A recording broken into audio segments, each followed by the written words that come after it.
Hey everyone, welcome back to Why Humans Do That, the psychology of everyday behavior. I'm Emma. And I'm Jack. Today we're diving into something that hits way too close to home for basically everyone listening. And trust me, we've all been there. Oh, absolutely. So picture this. It's late, you're exhausted, you promised yourself you'd go to bed early tonight, and yet here you are scrolling through your phone thinking, just one more minute. Right, and then suddenly it's 2 a.m. and you're watching someone make tiny pancakes, looking at vacation photos from places you'll never go, or reading celebrity drama you don't even care about. Exactly. So today we're exploring the psychology behind this behavior that we've all experienced. Why do we stay up late scrolling even when we're completely exhausted? What's happening in our brains, and what can we actually do about it? Yeah, because this isn't just about willpower or being lazy. There's some real fascinating psychology at work here. Absolutely. So let's start with what I like to call the one more trap. Our brains are literally wired to chase small rewards, and every time you scroll, you might see something new, something funny, interesting, or surprising. Mm-hmm. And because you don't know what's coming next, your brain keeps you hooked.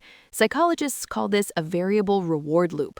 Oh, that's fascinating. So it's like a slot machine, right? You never know when you're going to hit something good, so you keep pulling the lever, or in this case, keep scrolling. Exactly. It's the same psychological system used in casinos. The unpredictability is what makes it so addictive. Sometimes you get a hilarious pet video, sometimes it's a workout routine you'll never do, sometimes it's a cooking hack that actually looks useful, and sometimes it's just an ad. But here's where it gets really fascinating, and this blew my mind when I first learned about it. It's not actually the reward itself that hooks you, it's the anticipation of the reward.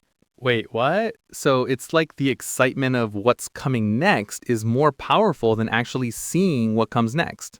Yes, and here's the twist. This system actually kept our ancestors alive. Think about it. If you're foraging for food, that dopamine spike when you spot a berry bush saying, there might be food here, kept you motivated to keep searching, along with hunger, of course. Wow, so to my brain, scrolling through TikTok feels the same as hunting for survival resources. That's actually kind of hilarious and terrifying at the same time. Right? The people who survived and passed on their genes were the ones who kept seeking, who didn't give up after one disappointing bush. So now, fast forward thousands of years, and that same keep looking, something better might be around the corner system is firing every time you scroll. Your ancient survival brain meets modern technology. And there's this other psychological trap happening too, right? That fear that you're going to miss something important if you stop scrolling. Oh, FOMO, yes. Fear of missing out is like this constant background anxiety that something amazing is happening just out of your reach. Your brain is convinced that the perfect meme, the life-changing advice, or that satisfying cleaning video that'll give you the motivation to finally organize your closet is literally just one more scroll. Yes, or like maybe there's gonna be some epic DIY project fail that's so relatable it'll make your whole week, or some random life hack about folding fitted sheets that'll finally solve all your laundry problems. Exactly. And here's the cruel part. FOMO is designed to never be satisfied because even if you do find that amazing post, your brain immediately resets and thinks, well, if that was so good, imagine what else is out there. It's like a psychological slot machine that never pays out enough to make you walk away. Right, and your brain's basically going, okay, that last one wasn't great, but maybe the next one will be amazing. Yes, but here's where it gets even more interesting. There's another reason this happens specifically at night.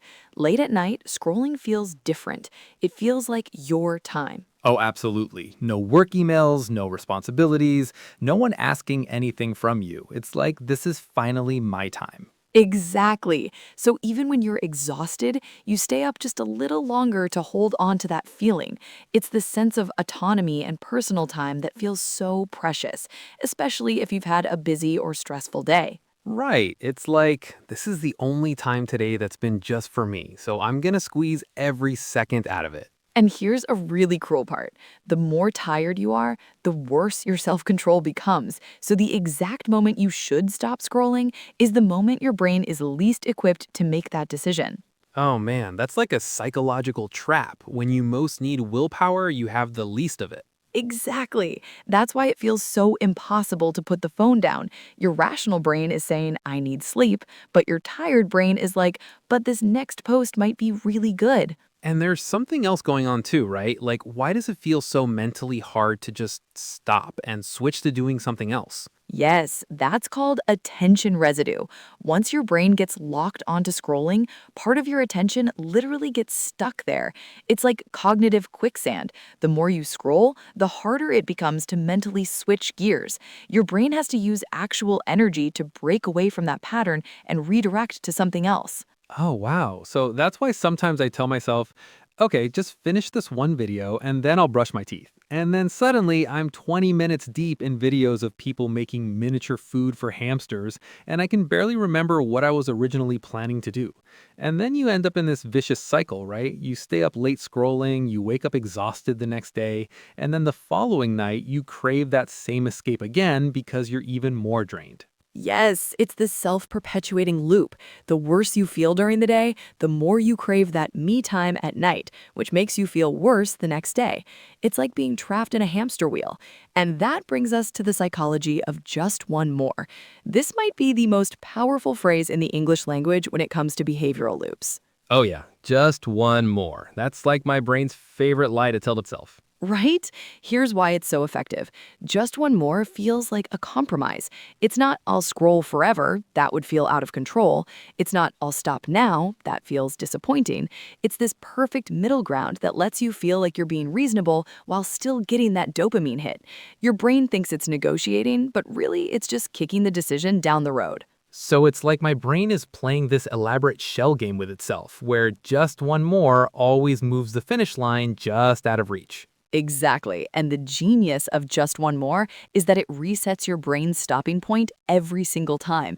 You never actually reach the end because you keep redefining where the end is.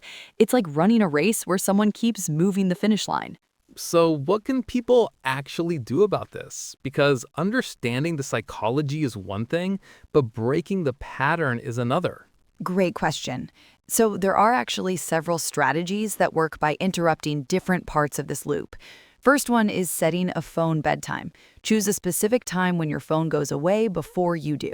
Okay, so like making the decision when your brain is fresh, not when it's tired and compromised.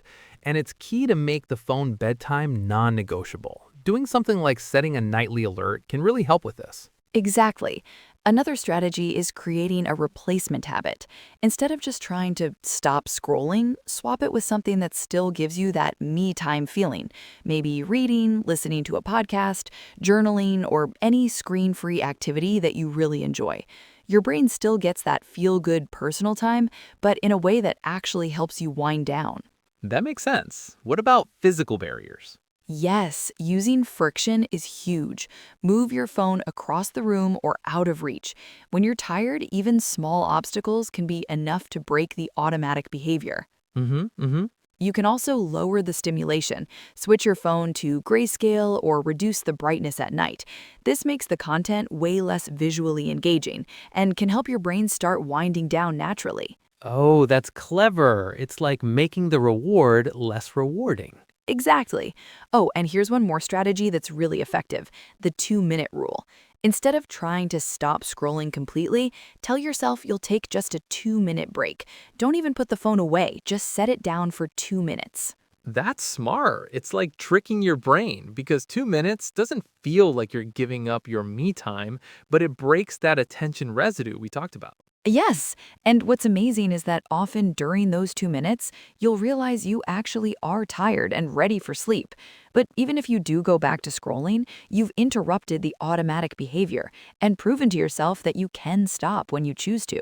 You know what else is fascinating? Some people are way more susceptible to this than others. Like, I have friends who can just put their phone down and fall asleep instantly. And then there's me ending up in a rabbit hole about whether penguins have knees at 1 a.m. Ha. And for the record, they do have knees. But yes, there are huge individual differences. Some people have naturally higher dopamine sensitivity, others have stronger impulse control, and some are just more prone to what researchers call flow states, getting completely absorbed in activities. If you're someone who gets really into things, you're probably more susceptible to the scroll trap. I think what's so important about all of this is recognizing that your brain isn't broken. It's actually working perfectly. It's doing exactly what it was designed to do: seek rewards and prioritize immediate gratification. This is totally normal human behavior. Absolutely. The tech companies have literally hired teams of neuroscientists and behavioral psychologists to make these platforms irresistible. So when you can't put your phone down, that's not weakness. That's proof you're up against some seriously sophisticated design. You're not broken, you're just human. Exactly. It's just human nature meeting really sophisticated behavioral design. We're not weak, we're just human beings with perfectly normal brains. So, next time you catch yourself thinking just one more minute, remember what we talked about today. The question isn't, why am I so weak? It's, what's one small way I can interrupt this loop and work with my brain instead of against it? All right, everyone, that's a wrap on today's episode. Thanks so much for listening to Why Humans Do That. Before you go, we're curious. What other late night behaviors would you like us to explore? Maybe late night snacking or why some people get super creative at midnight? Drop us a comment or send us a message. We love hearing from you. And if today's episode helped you understand your late night scrolling a little bit better, we'd love it if you could share it with someone who might need to hear this too. Until next time, remember, your brain is doing exactly what it's supposed to do. Now, the question is, what small step will you take to work with it, not against it? See you next episode.